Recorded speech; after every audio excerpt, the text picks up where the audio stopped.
بسم اللہ الرحمن الرحیم۔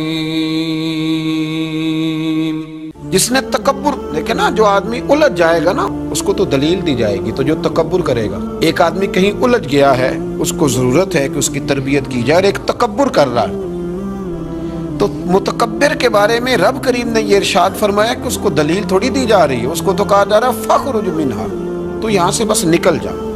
یہ سزا ہے متکبر کی۔ دنیا میں پہلا گناہ جو کیا گیا وہ تکبر ہے، اپنے آپ کو بڑا جاننا اور دوسرے کو چھوٹا سمجھنا۔ میرے نبی کریم صلی اللہ تعالی علیہ وآلہ وسلم نے ارشاد فرمایا، یہ روایت جامع ترمذی میں موجود ہے، فرمایا ایک قرض سے بری ہو کے جانا دنیا سے، اور دوسرا فرمایا یاد رکھنا تمہارے اندر تکبر اور خیانت نہ ہو، قرض نہ دینا ہو تم نے کسی کا، خیانت نہ کی ہو اور تم نے کبھی تکبر نہ کیا ہو، فرمایا پھر رب کریم تمہیں بغیر حساب کتاب جنت عطا فرمائے۔ ان چیزوں سے بچنا، گویا حضور فرماتے ہیں ان سے تم بچ گئے نا تو باقی گناہوں سے خود بخود بچ جاؤ گے، باقی معاملات خود بخود سمٹ جائیں گے۔ ان سے بچ کے رہنا، محفوظ رہنا۔ تکبر بہت کیا جاتا ہے، کسی کو اپنے علم پر تکبر ہونے لگا ہے، کسی کو اپنے عمل پر تکبر ہونے لگا ہے، کسی کو سلطنت کے ہونے پر تکبر ہونے لگا ہے، کچھ لوگ کہتے ہیں میں جانتا زیادہ ہوں اس لیے میرے اندر تکبر ہے، کچھ لوگ ایسے ہیں جن لوگوں کو برادری پر اور نسب پر تکبر ہونے لگا ہے۔ بڑے بڑے لوگوں نے تکبر کیا، فرعون نے بھی تکبر کیا اور کہنے لگا کہ میں تو رب ہوں، پھر رب کریم نے اسے سمندر کی، دریا کی لہروں کے حوالے کیا۔ کل تک جو لوگ اس کے اشاروں پہ چلتے تھے نا، جب وہ غوطے کھا رہا تھا نا دریا کے اندر تو پھر روتا تھا کہ کوئی مجھے بچا لے، کوئی مجھے بچا لے۔ اس نے غوطے کھائے اور کہنے لگا کہ میں حضرت موسیٰ اور ہارون کے رب پر ایمان لاتا ہوں، پر اب تو سارا کچھ دیکھ داکھ کے مان رہا تھا نا، تو اس کا ایمان بھی قبول نہ ہوا، پھر پھینک دیا گیا سمندر سے باہر۔ آج تک نشان عبرت بنے ہوئے ہیں یہ لوگ۔ نمرود بھی کہتا تھا کہ معاذ اللہ میں خدا ہوں، اور جب حضرت سیدنا ابراہیم خلیل اللہ علیہ السلام نے فرمایا نا کہ آسمان تو رب تو وہ ہے جو آسمانوں کا رب ہے، رب تو وہ ہے۔ اللہ تبارک و تعالیٰ نا اس متکبر آدمی کو آزماتا ہے، اسے تھوڑا سا موقع اور دیتا ہے، تو یہ سمجھتا ہے میرا روب چل رہا ہے، اللہ اسے آزماتا ہے، یہ سمجھتا ہے کہ دیکھا میرا جو ہے وہ میرا عصا، میرا ڈنڈا صحیح کام کر رہا ہے، حالانکہ اللہ تو موقع دے رہا ہے، اور جب پھر وہ کھینچتا ہے پھر حضور علیہ السلام فرماتے ہیں تمہارے رب سے سخت کسی کی پکڑ ہوتی نہیں۔ یہ سمجھتا ہے کہ دیکھا نا میں جیسے کہہ رہا ہوں ویسے نظام چل رہا۔ نمرود کہنے لگا میں رب ہوں، تو حضرت ابراہیم علیہ السلام نے فرمایا رب تو وہ ہے جو آسمانوں زمینوں کا رب ہے۔ کہنے لگا اچھا، اس نے نا تیر چلائے آسمان کی طرف، معاذ اللہ رب کریم کو قتل کرنے لگا، تیر چلائے، تو اللہ نے اس کا امتحان لیا۔ تیر جب اوپر جاتا تھا تو خالی ہوتا تھا، واپس آتا تھا تو اس کو خون لگا ہوتا تھا۔ کہنے لگا دیکھا نا، پھر دیکھا نا میں نے کیا کر دیا۔ کتنا بڑا بادشاہ، پوری دنیا پہ حکومت کرنے والا، پر مالک کی بے نیازی کے قربان جائیں، ایک مچھر ہی گھسا ہے ناک میں، اور پھر وہ مچھر نکل نہیں پایا، پھر اس مچھر نے اس کو مار ڈالا۔ تکبر والے لوگ جب تکبر کر رہے ہوتے ہیں، جب بول رہے ہوتے ہیں تو کہہ رہے ہوتے ہیں تو مجھے جانتا نہیں، تجھے میرا پتہ نہیں، وہ تو کس سے بات کر رہا ہے، تجھے خبر ہے تو کس کے ساتھ گفتگو کر رہا ہے۔ او بھائی، بڑے بڑے اونچے بولنے والے، پھر اس طرح ان کی آوازیں بند ہوئی کہ کوئی ان کی سننے والا نہ ملا، بڑے بڑے اونچے جملے کہنے والے اس تیزی کے ساتھ خاموش ہوئے کہ پھر دوبارہ انہیں احساس تک نہ ہوا کہ ہمیں بولنا بھی آتا تھا۔ کیا حیثیت ہے انسان کی، اس بات پہ تکبر کرتا ہے۔ میرے شیخ کامل رحمۃ اللہ علیہ، میرے اصحاب رحمۃ اللہ علیہ فرمایا کرتے تھے انسان تجھے صرف 2 وقت روٹی نہ کھانے کو دی جائے تو اپنی ٹانگوں پہ چل نہیں سکتا، اور 10 راتوں کی بات نہیں، 1 رات نہ تجھے سونے دیا جائے، صرف 1 رات، تو اگلے دن تو اپنی ٹانگوں پہ کھڑا نہیں ہو سکتا۔ تکبر کس بات کا، کس بات کا تکبر؟ ایک سر میں ہلکا سا درد ہوتا ہے اور تیرا سارا وجود تجھے نڈھال کر دیتا ہے، کس بات کا تکبر؟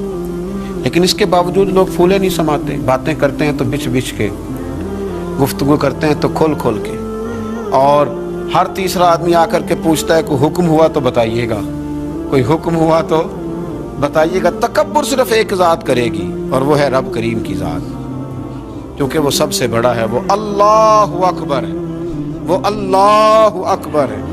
محدثین ایک بڑی خوبصورت بات لکھتے ہیں اس عنوان پر، وہ کہتے ہیں کہ تکبر کرنے والا یوں ہی سمجھو کہ جیسے اس نے کوئی کسی کا غلام تھا نا، تو اس نے اپنے بادشاہ کا تاج اٹھا کے اپنے سر پہ رکھ لیا تھا۔ تب جب بادشاہ کا تاج غلام اٹھا کے سر پہ رکھے گا تو پھر درے تو کھائے گا، اس لیے کہ تاج تو بادشاہ کے سر پہ ہی سجتا ہے۔ تو تکبر تو اللہ کی چادر ہے، اس لیے کہ وہ سب سے بڑا ہے۔ تو اب اگر کوئی شخص اس چادر کو پکڑے گا اور کہے گا نہیں مجھے بھی بڑا بننا ہے، تو پھر درے تو وہ کھائے گا، پھر آزمائش سے تو اسے گزرنا ہے۔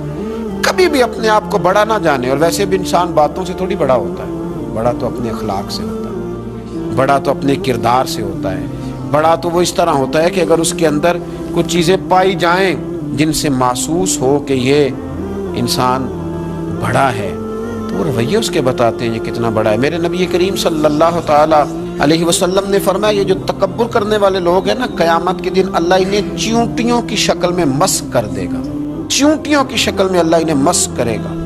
اور فرمایا اللہ تعالیٰ کو یہ اترا کے چلنے والے، تکبر کرنے والے لوگ پسند نہیں آتے، بھاتے نہیں رب کریم۔ یہ جو اس انداز میں چلتے ہیں یہ اللہ کو بھاتے نہیں، عاجزی، انکساری۔ اور میرے نبی کریم علیہ السلام نے 2 جملوں میں بات بڑے انداز میں سمجھائی، فرمایا تو اللہ کی رضا کے لیے جھک جا، اللہ تجھے عزتیں عطا فرما دے گا۔ تو رب کریم کی رضا کے لیے جھک جا، اللہ تجھے عزتیں عطا کرے گا۔ مختلف لوگوں کو نا مختلف قسم کا بخار ہوتا ہے، کچھ لوگوں کو حسب و نسب کا بہت بخار ہوتا ہے، بہت بڑا بخار ہوتا ہے کہ میں فلاں قبیلے سے ہوں، میں فلاں قبیلے سے ہوں۔ میرے رب کریم نے وضاحت کر دی، فرمایا ان اکرمکم عند اللہ اتقاکم، اگر تو اللہ کی نظر میں عزت لینا چاہتا ہے تو پھر تجھے متقی پرہیزگار بننا پڑے گا۔ باقی تو سب حضرت آدم کی اولاد ہیں، سب حضرت آدم کی اولاد، سب۔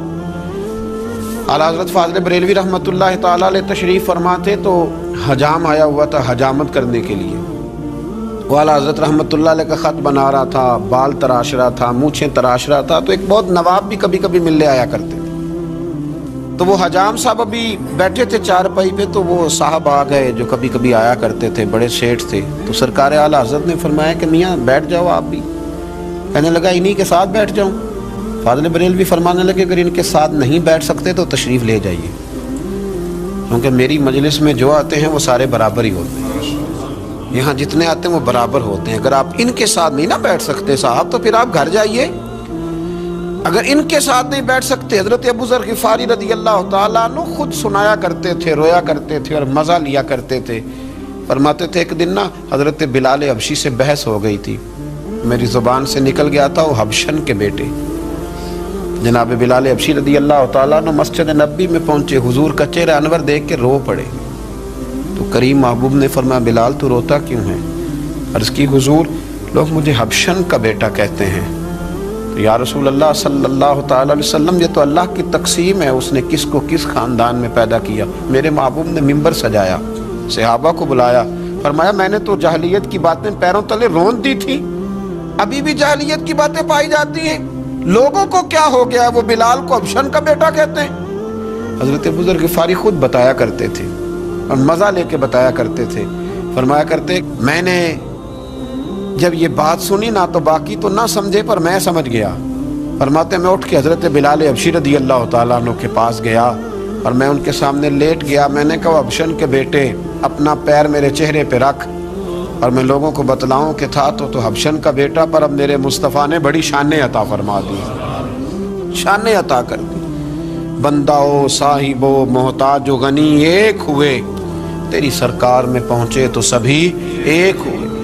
تو میرے بھائی یہ حسب و نسب کا غرور، یہ تکبر، اقبال کے سامنے آ کے کسی نے کہا کہ میرا دادا یہ تھا، میرا پردادا یہ تھا، میرا ابا یہ تھا، تو اقبال کہنے لگے تھے تو آبا تمہارے ہی مگر تم کیا ہو؟ میاں چھوڑ تو کس قبیلے کا ہے، تیرے اندر کوئی بات ہے تو بتا، تیرے اندر کوئی خوبی ہے تو اس کا ذکر کر، چھوڑ باپ دادا کی بات، تھے تو وہ آبا تمہارے ہی مگر تم کیا ہو۔ اپنی حیثیت کا تعین کریں، بڑوں کا نام لے کے اپنے آپ کو اونچا کرنے کی کوشش کرنا اور کوششیں ناتمام کرنا، میرے بھائی حسب و نسب کا جو ہے وہ بہت بڑا تکبر لوگوں میں پایا جاتا ہے۔ اس سے ذرا آگے بڑھیں تو کچھ لوگوں میں علم کا تکبر ہوتا ہے۔ آج کل پڑھا لکھا آدمی الا ماشاءاللہ وہ ہوتا ہے جو ایک دن میں کئی لوگوں کو جاہل قرار دے دے. لوگ بڑے جاہل ہیں کچھ پتہ نہیں، لوگ بڑے جاہل ہیں کچھ پتہ نہیں. میرے نبی کریم علیہ الصلاۃ والسلام نے 2 جملوں میں بات اس انداز میں سمیٹی. محبوب فرمانے لگے من قال انا عالم فہو جاہل. فرمایا جس نے کہا کہ میں عالم ہوں وہی تو جاہل ہے. جس نے کہا کہ میں عالم ہوں وہی تو جاہل ہے. اس نے تو جاہلوں جیسی بات. اگر علم ہوتا ہے تو وہ نظر آ جاتا ہے.